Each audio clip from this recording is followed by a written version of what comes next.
Okay, we're going to look at curve sketching. Curve sketching is the next natural step after looking at stationary points.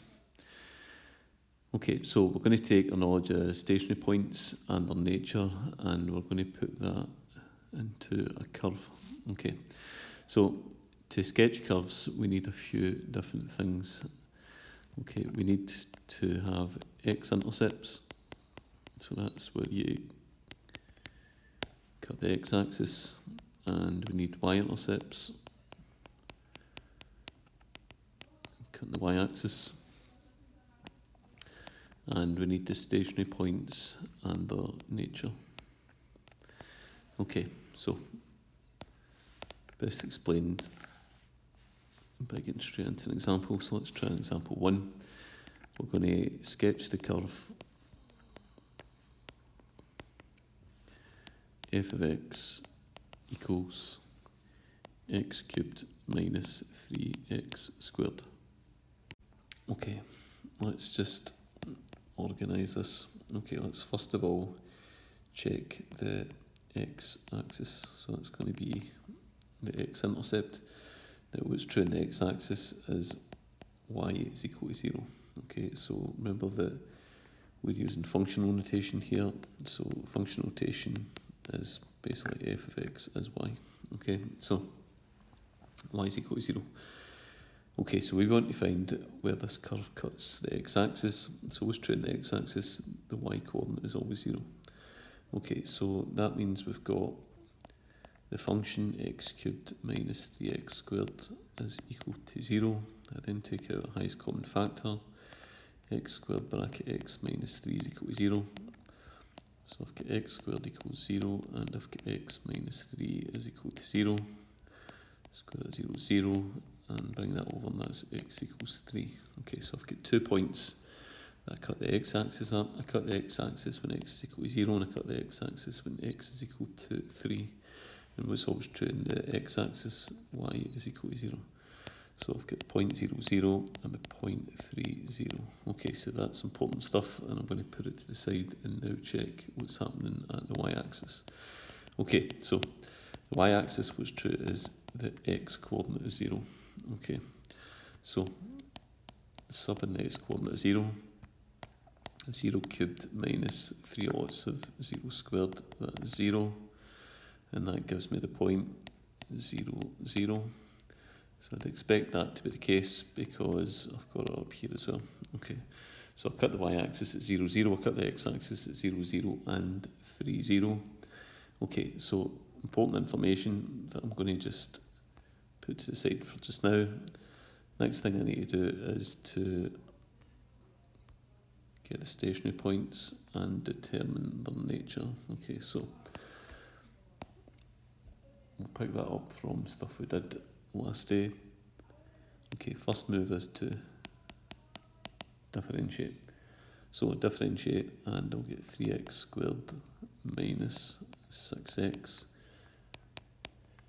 Stationary points are positions of 0 gradient, and just like before, I go ahead and state that. So stationary points exist when f dash x is equal to 0. Okay, I can then take out my highest common factor, which is going to be 3x. 3x bracket x minus 2 is equal to 0. I've now got 3x equals 0, and x minus 2 equals 0. X equals 0 over 3, x equals 0, and x equals 2. So I've got 2 stationary points, one at 0 and one at 2. Okay, so to get the stationary point, I need an x-coordinate and a y-coordinate, so I'm going to sub x into y and see what the y-coordinates are. So let's first of all sub in 0, f of 0. Now where am I putting this? Into the original function, because I'm looking for y-coordinates. F of 0 equals 0 cubed minus 3 lots of 0 squared, that's 0. Okay, so stationary point 1 is the origin, 0, 0. Okay, let's look for stationary point 2, sub in x equals 2. Okay, so that's going to be 2 cubed minus 3 lots of 2 squared. That's 8 minus, well, 2 squared is 4, 4 3s are 12. 8 minus 12 is minus 4. And stationary point 2 then is 2 minus 4. Okay, so I've got the stationary points. Now I'm going to go after their nature. Okay, so I need to set up a nature table then. So let's do that. So nature table, first row is for x, and then it's f dashed x, and then slope. Okay, so my stationary points occur at 0 and 2. So those are positions of 0 gradient, which means that the slope must be at those positions along the way. Okay, so then I think about my neighbouring values. Okay, so neighbouring values, well, before 0, kind of natural one to go for there is -1, between 0 and 2 is 1, and after 2 is 3. Now I want to know about the behaviour of the curve here, so it makes sense to put it into the differentiated function. Okay, so let's start with f dash minus 1. Okay, so I'm putting that into the differentiated function. So that's 3 lots of -1 squared minus 3 lots of, or rather minus 6 lots of -1. Okay, so -1 squared is 1, 1 times 3 is 3, and then -6 times -1 is +6, and that'll give me 9. Now the important thing to take from that is that it's a positive result, positive gradient, which means the slope is going up. Let's now investigate what's happening at 1. Remember, into the differentiated function, because that's the one that will provide me with information about the gradient. So that's going to be then 3 lots of 1 squared minus 6 lots of 1. 1 squared is 1, times it 3 is 3, minus 6. 3 minus 6 is -3, that is a negative result, slope is going down. Okay, let's now investigate the gradient of 3 into the differentiated function again. 3 lots of 3 squared minus 6 lots of 3. 3 squared is 9, times it by 3 is 27. 6 3s are 18, 27 take away 18, that's 9. Okay, so the gradient is positive, the slope's going up. Then it's important to say what I've got, which is a max turning point at stationary point 1, which is 0, 0, and then I can clearly see that that is a min turning point at stationary point 2. Stationary point 2 is 2 minus 4. Okay, let's find the useful information. Okay, so first of all, we found that we cut at 0, 0, and we cut at 3, 0. Okay, then we found that we had a max turning point at 0, 0, and a min turning point at 2 minus 4. So I can now plug this information into a curve. Okay, so let's execute it really well. Okay, I cut 0, 0. I cut at 3, 0. I'm going to mark that with a 3. Okay, I've then got a max turning point at 0, 0. So let's just draw in what that would look like. So let's put a maximum through there. I've got a minimum turning point at 2 minus 4. Now if you think about 2 minus 4, well if that's 3, where would 2 be roughly? About there, right? Now for minus 4, I don't need to count all the way down, but I just need to be reasonable with it. So a movement of 4 units would need to be further away than a movement of 3 units. So if I'm saying from there to there is 3, then I should be saying roughly, I don't know, from here down to here maybe would be a movement of 4, so that would be maybe 2 minus 4 here. Okay, so let's mark that in. 2 minus 4. Now which shape is that? It's a min. Okay, so put that shape in there. Then the next thing is just to extend the curve. Make sure it's got a nice continuous U shape, not V shape, not violent. And that isn't bad. Okay, so that's example 1. Okay, let's try an example 2. Okay, so we're going to sketch the curve f of x equals 2x to the 4 minus 8x cubed. Okay, so let's follow that pattern. Let's first of all check what's happening in the x-axis. What's true in the x-axis? Y is equal to 0, so the function is equal to 0. Okay, so 2x to the 4 minus 8x cubed is equal to 0. Highest common factor then would be 2x cubed bracket x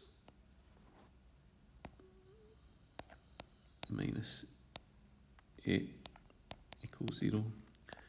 So if we get 2x cubed equals 0 and x minus 8 equals 0, x cubed equals 0 over 2, that's 0. And then take the cube root of 0, it's still 0.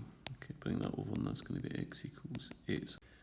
So we cut the x-axis at 0, 0 and 8, 0. Now how do I know the y-coordinate 0? Well, it's simple. Because by virtue of the fact that it's on the x-axis, it must have a y-coordinate of 0. Okay, so I cut it at 0, 0 and 8, 0. Let's now investigate the y-axis.